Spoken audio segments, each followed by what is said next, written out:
Okay, here's 20 tips to keep your RV cool in 20 minutes. Let's go. If you don't know me, hi, hello, my name is Emily. I'm a certified RV repair tech, and this is RV Repair Woman. These are not the same cooling tips you've heard 100 times over and over on the internet. Starting with number 1, clean your ducting. If you have been RVing for an extended period of time, I bet you figured out by now that RVs are not always made with tender love and care. Sometimes they're thrown together with chewing gum and a prayer. So we're gonna make sure that none of that chewing gum or extra pieces of wood were left behind in your ducting system. A small hunk of wood or piece of foam in your ducting is going to cause air turbulence, which is going to drastically decrease the efficiency of your air conditioning. So to check for this, remove one of the vents and then take the camera on your phone, shoot it up there. You may need to turn on the flashlight in order to see better, and just take a look around, see if there's anything in your venting. If there is, pull it out and move on to step 2. Number 2, we are going to shorten our ducting if needed. While you have your camera up in your vents, let's take a look around and see if your ducting is longer than it needs to be.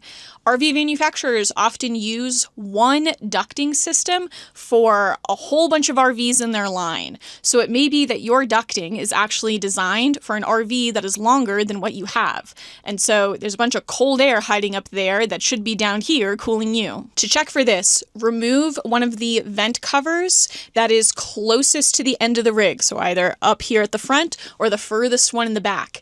And then take your camera on your phone again, put it up there, and take a look. See if the ducting extends far beyond this last vent. If it looks just like a long void heading off to nowhere, then congratulations, you have found some hidden cooling potential in your RV. Here's how to unlock it. Just get some cheap foam insulation from Lowe's, Home Depot, your local hardware store. Then just create a little wall to put up right beyond that vent that you're looking at. And that way the air is going to come by, hit that wall, and then head down that vent towards you. Huzzah. Pro tip here, you cannot do this if your RV is a Grand Design. Every other brand of RV uses an H design for their ducting, whereas Grand Design RVs uses a figure 8. And the whole idea is that the air is continuously moving like a racetrack all throughout your RV. It's actually more efficient. So we don't want to be adding walls to a Grand RV AC ducting design. It's going to decrease the efficiency. Every other brand out there, go see if you've got hidden cooling hiding in your ceiling. Tip number 3, we're going to optimize airflow. For our next trick, you are going to scour either your pantry or the aisles at your local grocery store. And you're gonna be looking for anything that comes in a small disposable bowl. I personally use this microwavable rice bowl. Then check out your AC vents, basically those ones we've been pulling down for tips 1 and 2. Feel around them and see if there's any one that feels like it's not pushing out as much air as the rest of them. It may be that the air is just flowing over and totally bypassing that vent and not making the turn down to you. If you find a vent for which this is the case, here's where the rice bowl comes in. Just cut it in half and then put it up on top of the vent hole so it acts as a little scoop to come scoop the air down to you. Big thing here, you want to make sure that this scoop that you're creating is roughly half the height of your ducting. That way it scoops some of the air to come down to you, but still leaves some air to move on to the next vent. Tip number 4, if you haven't done this in a minute, go clean your air conditioner. It may not be sexy, it may not be fun, but it takes like less than 10 minutes. And for every 8 square inches of blocked airflow on your AC fins, you lose 1 degree of cooling in your RV. That's smaller than the size of my iPhone. When I'm talking about blocked airflow on your fins, that could be anything from grime to bent fins. So if you already have your overalls on and your tools out, just get a can of AC cleaner, head up on your roof. It takes like less than 10 minutes and could make your RV much cooler. If you'd like a step-by-step tutorial on how to do this, check out this video here. Tip number 5, we are going to check on our plenum. Plenum, what a fun word. Plenum, plenum, plenum. If you were to look at your RV, you have your AC unit on your roof, and then directly underneath that in your RV somewhere is like the main vent for the air conditioner, and sometimes your controls are on there. It's where your dump vents are. That little bit of ceiling that connects the main unit to the cover down here in the RV is called your plenum, and there's actually a lot going on in there. If you were to take off that main plastic cover, you would expose the plenum. Plenum. It makes you sound very professional. You should see that there's a small wall dividing your plenum in half. You want to make sure that that wall is not only there and upright, that it hasn't fallen over as you were driving down the road, but that there's also no holes or gaps around it that would allow air to get from one side of the wall to the other. If air can move from one side to the other, this is called short cycling, and it drastically decreases the efficiency of your air conditioner and drastically increases your chance of getting freeze-ups, which is when your air conditioner turns into a giant block of ice. You think that would mean that it's cooling better. It actually does not. To cover up any holes or gaps you see, you're going to use this aluminum foil tape. You can get it at any hardware store. While you're there, take a look around the whole plenum and make sure there aren't any holes or gaps anywhere else. If you see any of them, tape them up with this tape. See a hole, cover a hole. You got this. Tip number 6, smells. This isn't necessarily about keeping your RV cool, but just a thing to note. In the summer, your black tank is probably going to be a little bit smellier than at other times of the year. To prevent this, drain your tanks a little more often than you normally would and keep them topped off with some extra liquid. So basically, every time you flush, just sit on the flusher for a little bit while longer. Just let some extra water drain into the tank. Both of these things will help keep smells down during the summer. Number 7, cold water. Nothing sucks more than working out outside all day and then not being able to come in and take a cool shower to clean yourself off and cool down. Sometimes in RVs, it is hard to keep water cool because we are using just a hose that is often black for some reason, not about it, that connects your city water to your RV. And so you have this long black hose filled with water and it's just sitting out in the sun, baking and getting hot. If you would like cool water in your RV, I recommend filling up your fresh water tank and then using that for the cool shower you might want to take. That big tank of water is going to, one, be inside the RV where your air conditioner is hopefully going, and so that'll help keep it cool. Also, a larger body of water is going to keep cool easier than a small amount of water in a black hose. And this has the added benefit that it'll make you exercise your water pump, which will keep algae from building up in it and make sure that your water pump is there for you when you need it. Number 8, cook outside as much as you can. Pro tip here, if you want to feel fancy, just call it eating al fresco. That's literally what al fresco means. It just means eating outside. I know RVers love their Instapots. I'm an air fryer girly myself, but I also have an Instapot. Just take your tiny heating device of choice and go do it outside. Maybe pull out that grill and flip a burger or two, especially if it's around, July. It feels very American. Using your stove, air fryers, Instapots, they all add off a lot of heat, and we don't want all of that heat inside of our nice, cool RV. Just do all that cooking outside. Number 9, this is actually like 7 tips in one. But in the summer, you may find if you have an absorption style fridge, which is any RV fridge that works on both gas and electric, it's probably going to struggle once the heat goes up outside. Those fridges are actually designed to work when it is 75 degrees outside. And the max temperature they're designed to work in is when it is 85.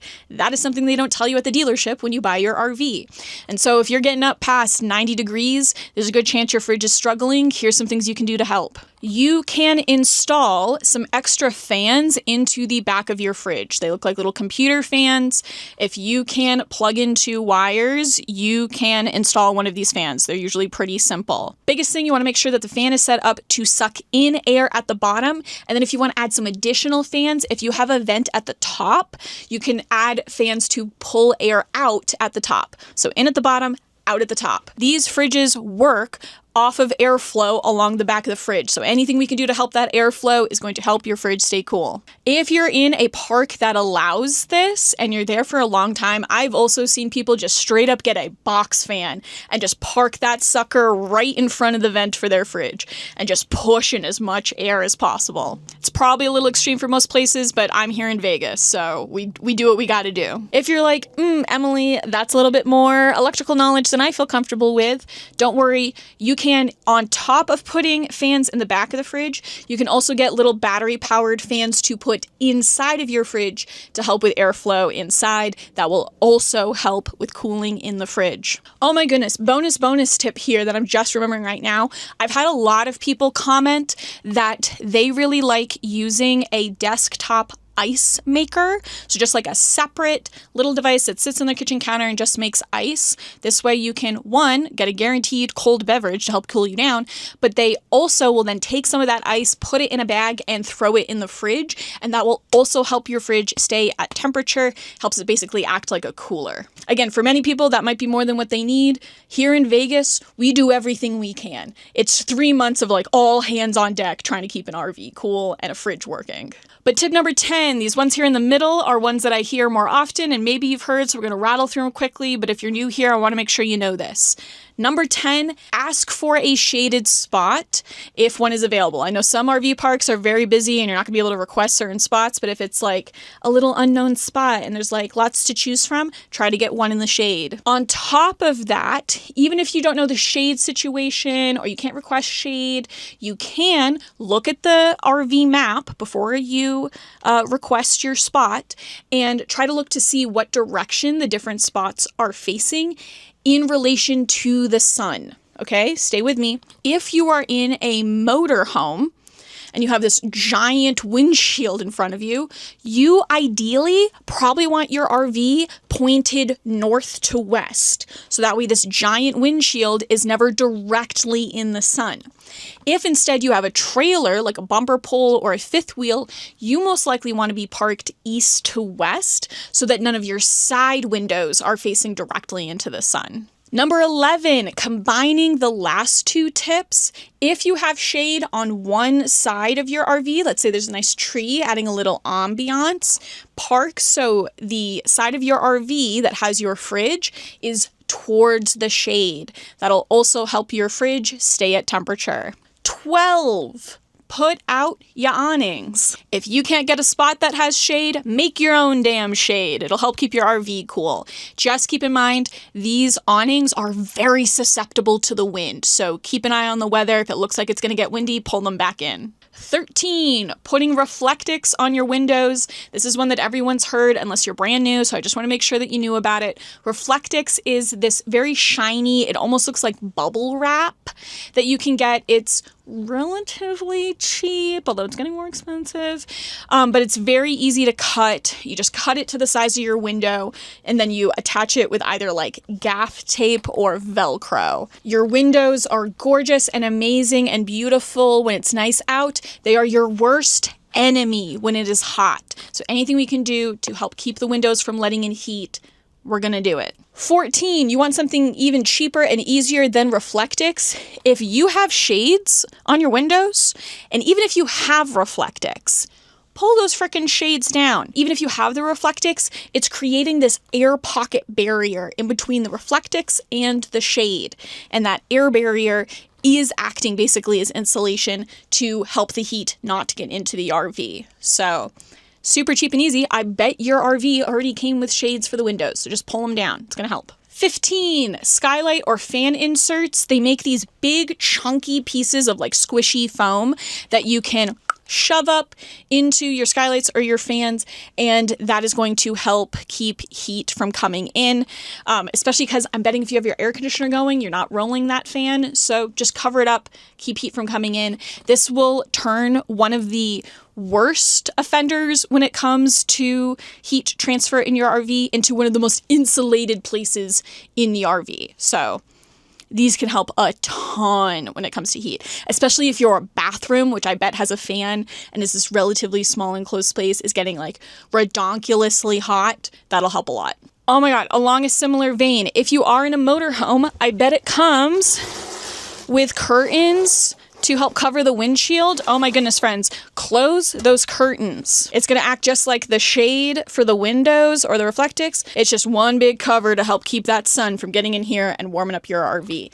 Similar vein, I have seen people, if you don't use your driver and your passenger seat as like seating when you're in your RV, and this is basically dead space to you anyway, I have seen people also hang a curtain right along the back here, and that basically shuts off this whole front driver's area from the rest of the RV. This area can get hot, again, because of that windshield. So if we can separate it even more from the rest of the RV, that'll help keep things cool a lot. 17, maybe get a dehumidifier. There's a big capital M on that maybe though.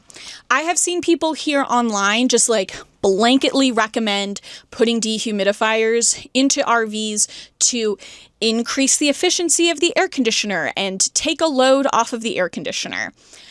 It's not necessarily quite how that works. The big idea here is we've all heard how people describe like there's a dry heat and a wet heat, and dry heat is more comfortable than wet heat. That's why you'll hear people in Vegas be like, yeah, it's 100 out. It's not that bad. It's because it's so dry here. It's still bad. Okay. None of us like it when it's 100 degrees outside, but you'll find us like able to stand Vegas heat, and then we go to like the Pacific Northwest and I'm like, I'm dying. It's because it's so dry out here. Humidity is what makes the same temperature feel worse because you feel sticky and gross. So yes, a dehumidifier can make your RV feel more comfortable at the same temperature. But the catch-22 here is that a dehumidifier is one, going to pull a pretty good amount of power, and two, it's going to create a pretty good amount of heat on its own. And that heat is going to make your air conditioner work harder to keep your RV at temperature. So it's finding the balance. In some places, it's going to be worth it to have that extra heat in order to be less humid. In other places, it's not. If you're here in Vegas, skip the dehumidifier. It's probably not going to help you at all. If you live in the Pacific Northwest, this is maybe something you want to at least give a try. It could make a huge difference in your RV, especially on how comfortable it is. Tip number 18, if you are traveling from place to place, which is basically what RVs are designed to do, especially if you are in a trailer, so like a bumper pole or a fifth wheel, those guys are basically acting like little ovens, just holding in the heat the entire time you're driving. So often when you get to a new place and you park, you're going to step into your trailer and it is going to be hotter in the trailer than it is outside. And you're like, ugh, this is the worst. Real quick, right as you park, open up all the windows and the doors, turn on all the fans, and just let them run for like a minute or two. Basically just until the inside of the RV feels the same as outside. Then close everything up and turn on the air conditioner. This is going to help your air conditioner get to temperature faster because it's not fighting that initial just like extra heat that's just stuck in the RV. Push that extra heat out, then turn on the air conditioner. It sounds a little counterintuitive because you're delaying turning on the air conditioner, but this can often help get your RV down to temperature faster. 19, this is probably less of a hack and more of a public service announcement because this is relatively expensive. But if you have multiple slides in your RV and they do not have slide toppers, I'm talking about those little built-in baby awnings that you see on top of a lot of slides. If your RV does not have one, these can drastically help with keeping your RV cool, especially in the slides. Those slide toppers provide like little built-in shade for the slide, and they're also creating this like air pocket. It's not like as effective as just like having more insulation, but it is creating this air pocket between like the direct sunlight hitting and the RV itself. And then it also really helps with sound, just like total side bonus tip. When it's raining, the rain is hitting the slide topper as opposed to directly on the slide, and it can make things a lot quieter. This is an expensive addition, and it's definitely something that is going to be like a project to do in the afternoon, but it is definitely something I would look into, especially if you're a full-timer or someone who RVs a lot. in the heat. These slide toppers can have a drastic effect on the temperature, especially in your slides. And then finally, tip number 20, talking about slides. Every time you push out one of those slides, just go visually, take a quick look. Around the entire slide should be something called a slide seal, basically a little rubber flap that flaps in as the slide comes in and flaps out as the slide comes out. Just take a visual inspection and make sure that slide made it all the way out. If any place it got kinked or like half of it went out and half didn't, that's going to create a little point where air can get in or out of the RV when you don't want. It's going to be a place where air can mingle. And this is the one time we want to be antisocial when it comes to our air. This is our air. We're keeping it to ourselves. But those were 10, for the most part, quick and easy things that you can do in and around your RV to help keep it cool this summer. If you would like to learn other quick and easy maintenance items you can do in and around your RV that are going to save you thousands in the long run, check out this video. And in the meantime, this has been RV Repair Woman. You got this.